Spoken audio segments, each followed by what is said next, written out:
Um,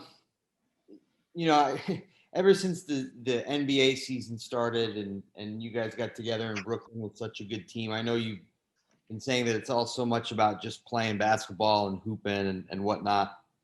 But you have a couple of big records that you could get as with Team USA. You could become the all-time leading scorer, things like that. Go down as maybe the greatest ever play for the American team.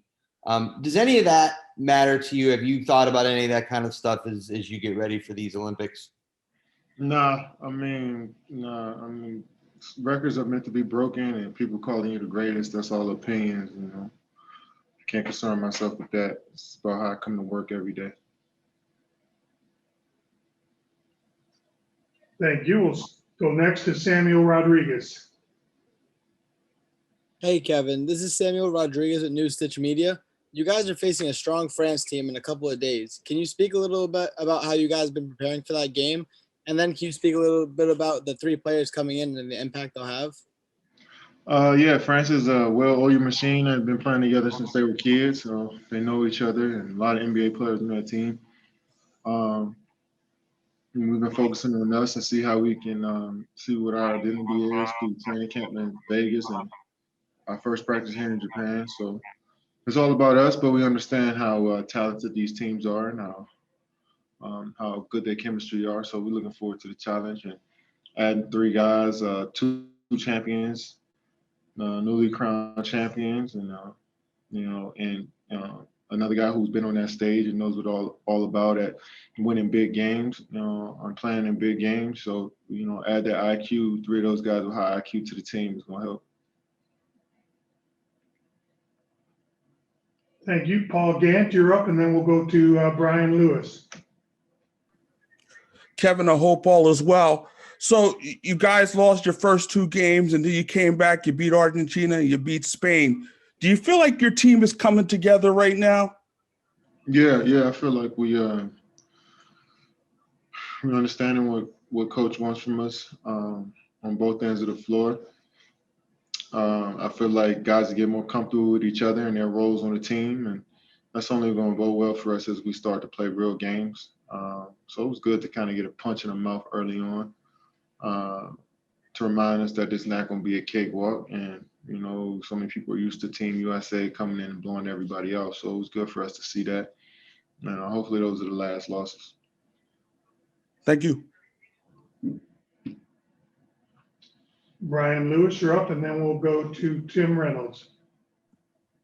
Hey, Kevin. How you doing? This is twofold. One, as you guys are practicing, your numbers are obviously down. You don't have even remotely a full squad. Just how different is it to practice with, numbers down like you have? And secondly, watching, Drew and Chris and the Bucks, close the finals out. Considering you guys pushed them harder than anybody else did in the postseason, do you catch your mind going a little bit to, what if? Considering how well you guys played against them and the injuries that you had.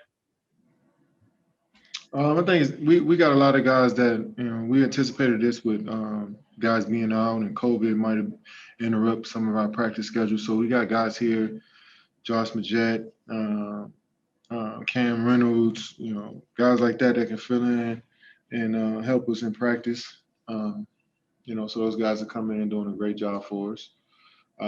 But not really. You played no more victories. You only want to be the last team standing in the NBA Finals. In the playoffs. So we understand how good we are, and our goal wasn't just to push the Bucks. The goal was to win it, but unfortunately we didn't.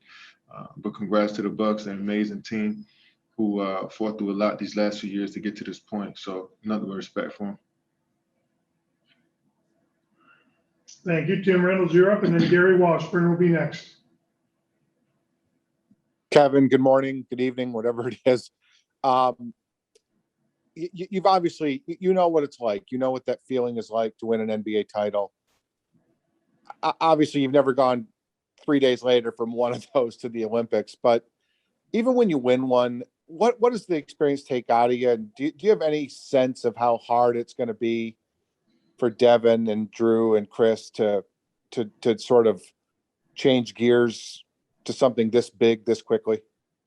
Yeah, I think it's definitely going to be an adjustment. You know, just a quick turnaround. But those guys knew what they were getting themselves into when they committed to it a few weeks back. I think most of the guys may have committed in the Eastern Conference, Western Conference Finals. So it's been a few weeks of them understanding what this journey is and knowing that you got an extra couple weeks added on to your postseason now. And, you know, we're looking forward to those guys coming, but we understand that it will take a while to get their legs back under them and, you know, come down from off their high to the finals. So, but we're just looking forward to incorporating them. But, you know, we can't wait to have them around. Thank you. Gary Washburn, you're up, and then Joe Bardone. Kevin, what's the impact of not having family and friends there? And also, I know you weren't in the bubble, but early in the season, you didn't play in front of fans. How is that going to be, considering obviously you played in fans toward the last 2/3 of the season in the NBA and during the playoffs, but now you're going to where you're going to be playing in empty arenas again? Well, it is what it is. You know, we got to focus in on the job at hand. We wish fans can come watch us play, but that's out of our control. So we got to go out there and play. We know our family and friends are watching us and supporting us, and everybody back in America is well. So with that in the back of our minds, it's going to give us an extra. Hi, Kevin. Thank you for your time. I just wanted to know how you personally are feeling. Are you feeling ready for what's coming? And with all the adversity you guys have already come up against, how will you lead on court? Yeah, I just through my actions, just going through every rep as hard as I can. And if I see something, I try to tell my teammates about it. Just have an open conversation, open communication with everybody on the team, every coach, every player. And that's always been the approach for me. And I think that works the best for me individually. And I know guys bring their own different style of leadership to the team. And all of it is needed. You know, we got guys who've been through and experienced so much in this league. So as much as we can communicate with each other, the better. But for the most part, Coach Pop is our leader. We follow him, and the players fall in line after that and come in and work hard, extremely hard every day. And that's just really, really what it is here. Got time for 2 questions. We'll go next to Akiko and then to Dan Moriarty of CNN. Hi, Kevin. You know, level of because of the level of the basketball in the world getting so high, this Olympic gonna be. Do you think this Olympic gonna be more difficult than previous one? Yeah, I mean, I think all of them are difficult. I think every team wants to beat us. Everybody wants to see us lose. So every game has a little bit more pressure to it. And a lot of guys dropped out, a lot of, you know, circumstances. And I'm sure other teams seeing us lose and feel confident coming into the tournament. But we understand what we're getting ourselves into. And we're looking forward to the challenge. Thank you very much. Go ahead, Dan. You're up next. Thanks, Kevin. This will be your 3rd Olympics. You've already won 2 gold medals. How different will this Olympic experience be? And what were some of the challenges just getting here to Tokyo? I mean, I think the hoops will be the same. I mean, just differences the city that we're in and some of the players. But I think the overall game itself is it's going to be what it is, like it, you know, similar to the last few times I played.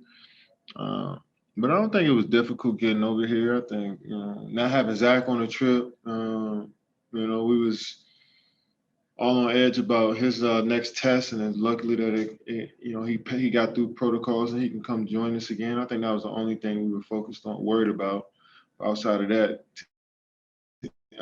USA basketball has made this experience so easy for all of us, and especially throughout the circumstances of COVID, especially here in Japan where cases have risen. So I think USA Basketball is keeping us safe as they could, providing us with the best places to stay, best food. It's been amazing so far.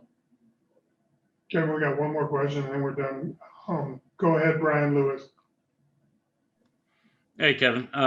For many of us, it sounded like you were muted when you were answering Joe's question about, I mean, if you could drill back down on it, whether you had a rooting interest and how you guys watched the finals. And Oh, yeah. Oh, y'all didn't hear me? Yeah. Most of us couldn't hear. Good, because I Looked said, like a good answer. yeah, it was. Yeah, no, of course we didn't have any rooting interest. I mean, like, we wasn't in here cheering for either team. I mean, we enjoy the game of basketball for how it's played, and we know that's the highest level of basketball being played in our league at this time. So most guys just wanted to see a good game, but you play against these teams and you know these players, and you know you got respect for guys, especially guys that's on the bench, guys as starters. You know these guys personally, and to see a couple of friends become champions today was cool. You know, that experience doesn't happen for just anybody. So you respect those guys that have been through that journey, and then you see a young team like Phoenix, who everybody been counting them out for the last 5 or 6 years, and now they make themselves into a contender. And I feel like it'll be a contender going forward in the West. It was good to see, and then Milwaukee forming somewhat of a dynasty with that team. I know it's the first chip, and I know a lot of people call you a dynasty after a few, but the continuity of that team is something that's impressive, and how they continue to keep building and adding, and now they're champions now. So you can appreciate that. But at the end of the day, you no rooting interest for nobody. Thank you.